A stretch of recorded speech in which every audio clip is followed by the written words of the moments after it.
And I'm Jimmy Guichard's mum. Jimmy was 20 years old. He was fit, healthy, sports mad, loved his family. My eldest granddaughter has autism, and Jimmy would have spent a lot of time with her, sitting reading and doing puzzles, and he just enjoyed being an uncle.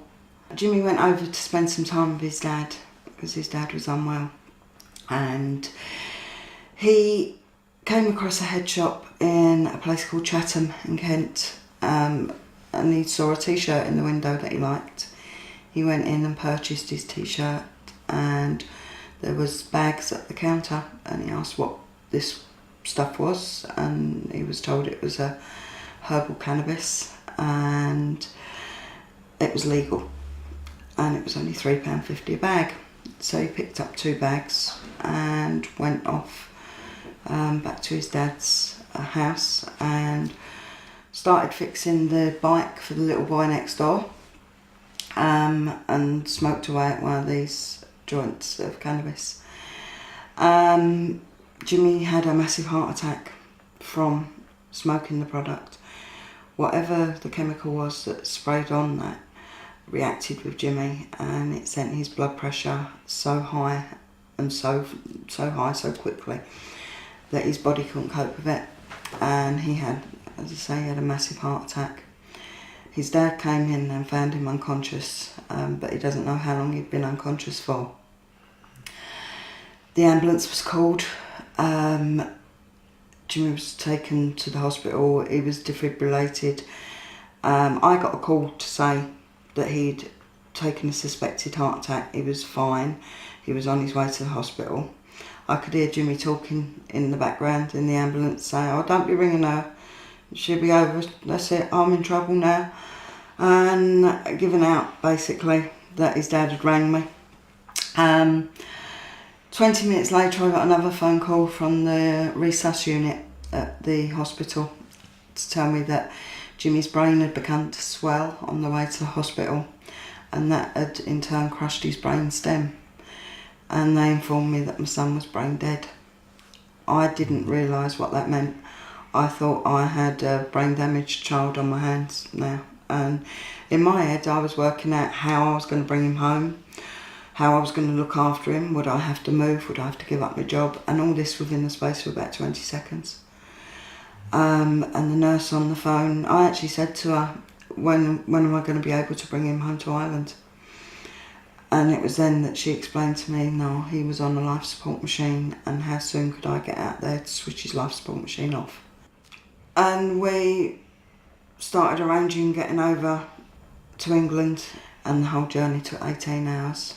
And the whole time we knew that Jimmy's heart could give out at any point, and that they wouldn't restart his heart, and that'd be it. The machine would just be unplugged and switched off, and that'd be that. So the whole time we were praying that, you know, he would just hold on until we got there. Yeah, it's bad enough his son dying. Didn't want him dying alone. We got there about 8 o'clock on the Wednesday evening, and again we were very aware that his heart could stop at any time. If I went downstairs to get a cup of tea, I could come back up to find him gone. So we had to make a decision. By this time he'd been on the machine sort of 36 hours.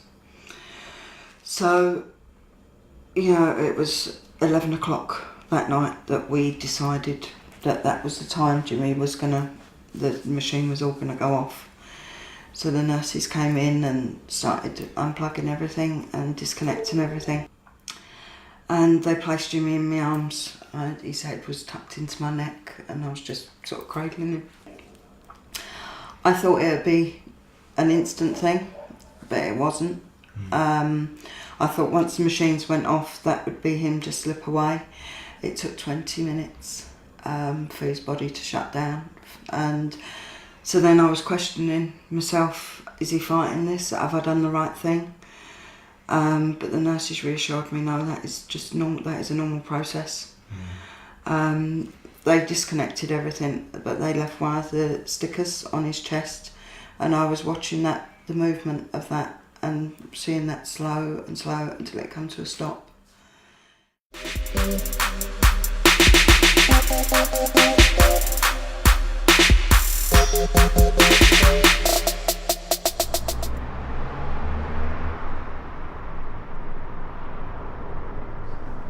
Herbal. You've got Exodus. Cherry blend. Magic Dragon MD. Strawberry cheesecake. Blueberry blend. Doom. Sky High. AK-48B, that's Tutti Frutti. And King Cobra. Tangy Orange. That's just the herbal incense blends in. You've got like other thingies of herbal, like meth and tablets. Stuff you snuff like cocaine. And you've got your bath salts and then stuff you inject in like heroin too. All mad shit like.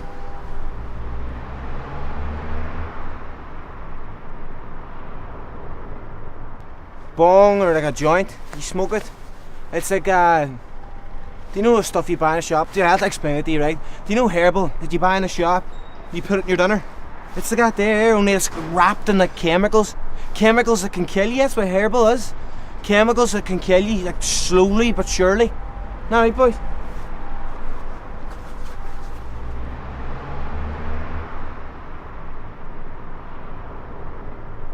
It burns the back of your throat. It feels like it's dissolving, like you can't even swallow, it's dry. You just trip out, that's all you do. See, I was in Grincha because of it. Because it left you antipsychotic, left you crazy. And see, when you didn't have none, you get pains in your stomach, you feel sick, vomiting, the whole works, and that's you dying then. I didn't leave the house for 11 weeks one time just to get off a herbal. And you see that herbal? I'm back on that herbal now, not on it tonight, but I'm back on that herbal. I'm 18 years of age and that herbal's fucked my life up. And see, to be honest with you, see if you don't get a detox centre in Derry, I'm gonna go fucking mad, because you see my friends are either dying or in prison. If you were to go on the internet, you'd find out all the long-term effects. All the bad effects are all online. I mean, I know boys that smoke herbal and they say they get bad heart palpitations every day. Well, I'm like 19 now and I smoked it when I was 15. It was something called Doom. You had to go to the top of the street to get it. You had to be 18 to buy it. We just got people to go and get it first. But seeing you smoke that stuff, the height of anxiety, like you don't want to be part of civilization. You get a sore chest, you were trembling. You just don't want to socialise, that's all. See, when you're talking about socialising, you just go out, you smoke a few bongs and everybody's just sitting there. Everybody's quiet and in a world of their own. Like it takes over your whole body. I thought the one was dragging me down the street one night. It was fucked up. It was funny, like I knew everything was happening, but it's just. See, like the first time I smoked it, this is me walking up the street. No, like. It's terrible, boys. You know it does that to you. No, I was in a flat out and the walls were closing in like that there. Like, oh Jesus! I would have walked the street smoking bongs. Dove in school every morning 8 AM to get a bag. I would have dove in school, but I would have went on to school with it anyway. It's just no bother.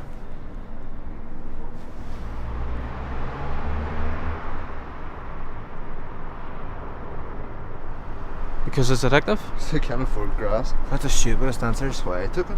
It's the same idea as grass, to be honest. You know, people like rolling joints, packing bongs. They actually like the idea of packing a bong, and you can do that with a herbal. Can I give you the answer? Or what I think it is? What was the question again? Why do people take it? Honestly, just to take the edge or whatever stress they have. That's what I think. It just sounds you out. Like. It sounds you out. You know what they're trying to escape from? Reality. Reality, that's what it is, boys, isn't it? Reality. Trying to figure out what's going on, just really. And they're just spiraling and wrecking their own lives, well, because they think, oh, I'll get stoned, I'll make it better. And it just leaves you a lot worse. It just leaves you worse. And then you go to the doctors, and then the doctors give you tablets, And you eat them and they make you feel worse before you even get better. See, when you take it, you're like in your own wee bubble now. In your own wee bubble now, right boys?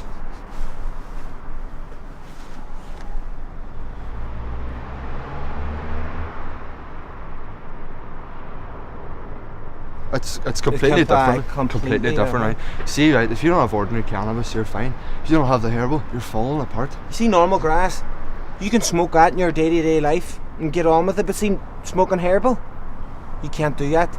You have to sit in your room to smoke herbal because it leaves you all like a sear.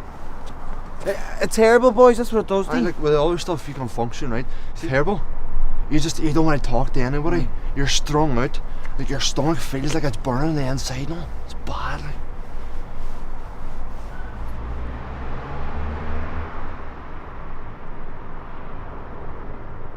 Online. Well, I don't smoke it anymore. I do. I smoke it. I can't get away from it. No why I can't get away from it? Because it's everywhere. And I don't even pay for it. See if a boy comes up to me and says, "Oh, do you want to buy a bag of herbal?" Be all, "No, get yourself on. Get away from me." I don't pay for it, boys. You know I don't. I just go up to the boy and gives him a for a joint. Gives him a for a joint. See by the time I get home, I have enough for a 50 bag in my pocket. Yeah.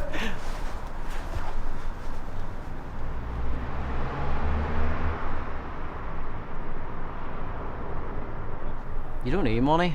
You have £3, you can go and get a bag. It's really cheap. Really cheap. I'm on the dole. It's like dirt. See, before I was on the dole, I used to rob cars, rob houses, the lot. I'd steal the clothes off your back. You think I'm fucking joking? You'd sell your man. See, that's how bad herbal is. See your ma's wedding ring. You'd sell it, you get your hands on it. Sold it before. See, when you're on herbal, you're just angry all the time. You don't eat, you don't sleep. If you go to bed on herbal, you don't even sleep. Like, You see him? Why now you smoke weed? I just regular weed. So, I see him. I'm proud of him. He's put on some weight. He used to be so skinny.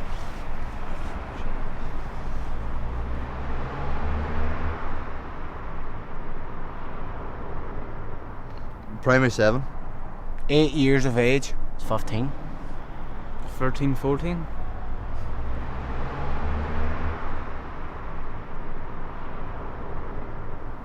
You can't hide it. You're angry all the time. You can't eat. You can't sleep. You feel pure sick. Like, Like faint.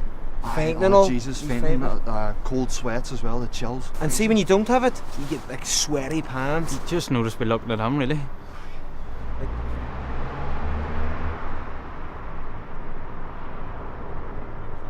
See, as soon as you take it, that's you there. That's hooked round the finger. That's you.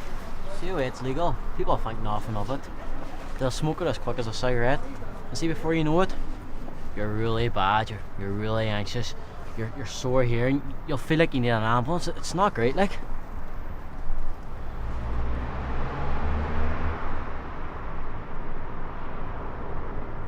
Anxious.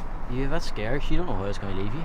It's like, see, you be sweat is dripping off you, and then you smoke it, and you're fucking freezing. The chills are bad too. Like, you get a massive shiver down your back. It's like somebody walks over your grave. You'd be really nervous because there's times you smoke it and you'll get a good high and you'll go and do it again. Then there's other times you'll smoke it, you'll black out and start vomiting and stuff, and you're like, I'm never doing that again, but you go and do it anyway. It leaves you trembling. It just makes you want to hide away from society. It's antisocial, because when you do it, you don't want to be with nobody. You just want to be in your room, like confined in your own wee room. Just you, yourself, and your wee body.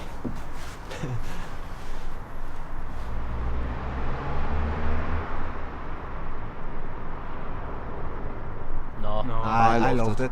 I loved every second of every day of my life when I was on it. But as soon as the family was falling out of me, Family's the way forward. no, like, my ma couldn't even look at me. My face was the colour of green. You know what I was doing? I was getting her account number. I was taking 20 quid out of her account every day just to go back a herbal. See if it wasn't for my mommy, I'd be in prison now. I'm 18 years of age and my mommy's looked after me every day of my life.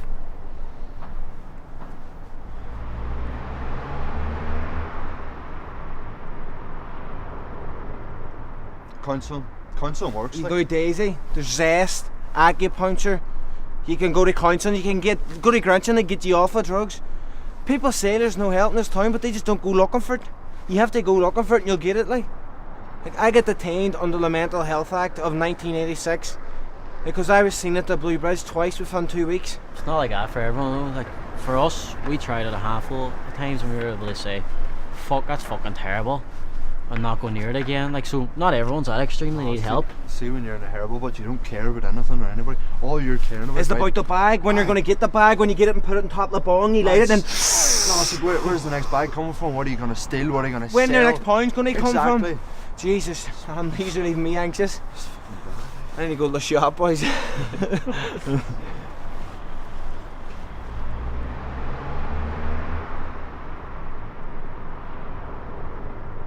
Will you save money? I can't tell you because I'm still on it. No, I can't.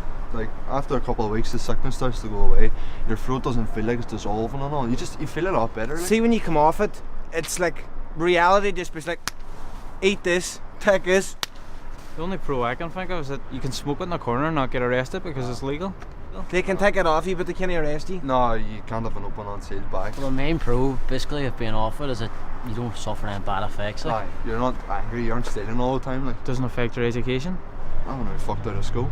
I wouldn't have failed on my GCSEs. Like. To be honest, I was smarter before I smoked the herbal. Now he's wired just.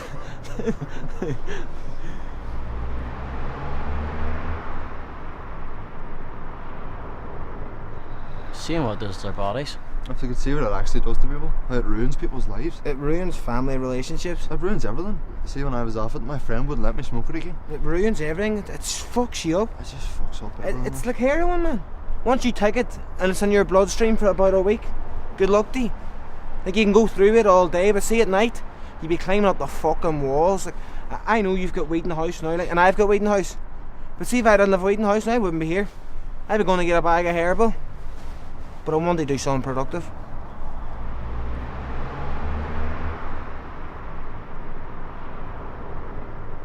Just continue doing what they're doing, organising days out, fun things for us to do, activities. You get to be associated with people and it keeps your mind off it. Because when you're doing your day-to-day life, you're not going to think of herbal. You're not going to think of nothing like that there. Like, you see, when I was down in the body shop mechanicing, I wasn't thinking of herbal, boys. No, like, I was just thinking about getting the car fixed before 5 o'clock, do you know what I mean? I had to give it up because it was fucking me up. I got into grass cutting and got myself a motorbike. That got me off it. 350 fills up a tank and lasts you all day. That 350 could have went on their bag of herbal. Better spending petrol and having fun.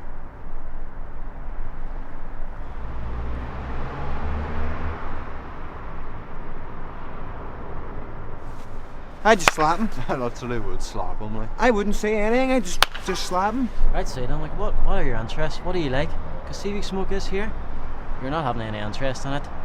And it's really bad for your body and mind. See, if you want to smoke herbal, go on ahead. It's your life, it's your choice, it's your decision. But what I can tell you is, you'll have no friends, no money, and nobody will lick you. Like, as I was saying, right, see, when you're in herbal, you're just a scumbag. You're just aye, because see, you'll do anything and everything to get a bag of herbal. And when you're so far in it, you can't get off it unless you're in a detox centre, you get sectioned or something. If anybody wanted to try a bag of herbal, I'd say I'd rather feed you a bong of grass than a bong of herbal. I'd rather feed you dog shit. I'd say to them, if you want to go and fuck your life up, go ahead and smoke it. If you want to have a life ahead of you, stay away from it. It's not always that dramatic too. I mean, you could always just take it once and never touch it again. It's just different for everyone. Everybody takes it. Like, it says on it, not for human consumption, and that's how they get away with being legal. You know what you are, boys? Guinea pigs. Like, it's not to say that they give it to humans, they test it out on, it's just it's not tested enough. There's just so many unknown chemicals, you don't know what you're taking, really. There's so many reasons for it to be illegal, and so little reasons for it to be legal.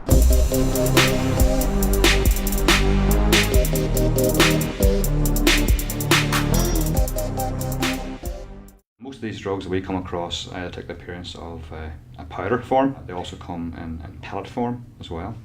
Sometimes the powder can be quite lumpy. The so-called legal highs are branded. They're packaged, so they'll be in a small plastic package, generally labelled not fit for human consumption, maybe labelled as being plant food or bath salts, and they'll have names. And I mean, this is key here, because you can see that the market that these are aimed at, names such as China White, Black Mamba, and so on. Names that are almost attractive, with a sense of excitement attached to them, and also the packaging can be quite bright.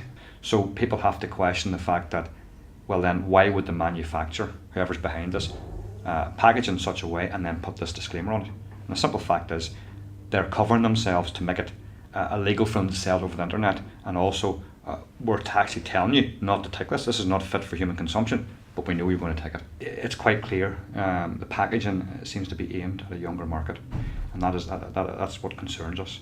And the fact that they can be ordered from the internet with relative ease. What I would say to people is you have to be aware that you're ordering a product here that there is no quality control on. The people behind us selling these here have no concern or regard for your safety.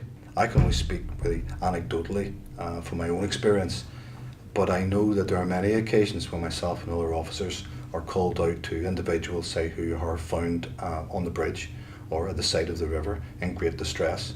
On further investigation, we find that these people generally have had taken so-called legal highs. One case recently within the last 3 to 4 weeks was a young girl who found herself wanting to throw herself in the Foyle River.